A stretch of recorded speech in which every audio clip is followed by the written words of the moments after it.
All right, question number 25. So we're given this improper integral here, and let's see, the first thing that I want to do is actually make it a proper integral. And it's good to get in the habit of this because if this was an FRQ, they'd probably take off points if you didn't do that. So the first thing I'm going to do is change my limits. So I will go from 1 to b, and b will be the limit, or I should say the limit is b approaches infinity. Okay.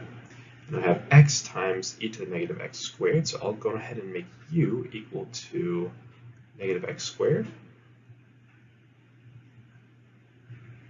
Well, you know what, actually, I'll just keep it, I'll make u x squared du equals 2x dx. You could have kept it as negative x squared, but I think it'll be easier this way. So what I'll end up with is, let's see, my limits don't really change because we're just squaring it, and if I square the b, it's still going to go to infinity, so I wouldn't worry, but technically it would be b squared, but I'm just going to leave it as it is for now. Well, all right, it's fine. I'll make it b squared. So the limit as b approaches infinity, because the reason why I'm changing the limits is because technically we are now integrating with respect to u. So I will have e to the negative u du, and I will go ahead and, let's see here, I will integrate that, and I'm going to get the limit as b approaches infinity for negative 1 over e to the u.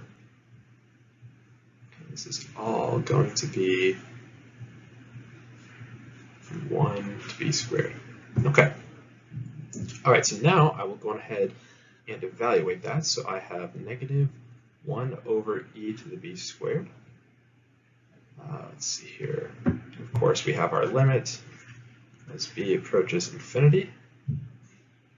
And all of this is going to be minus, let's see here, negative 1 over, oh, and sorry, I almost forgot, guys. We do need to divide by 2 here, right? So whenever we divide by 2, we get a 1/2 right here. And then we actually need to keep that 1/2. So I'll have e to the 1.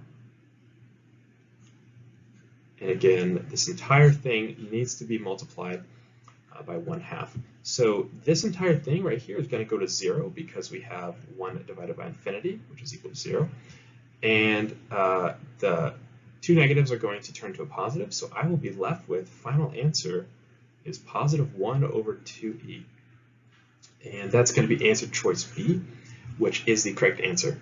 All right, guys, if you have any questions, feel free to comment below, and yeah, I'll see you in the next video.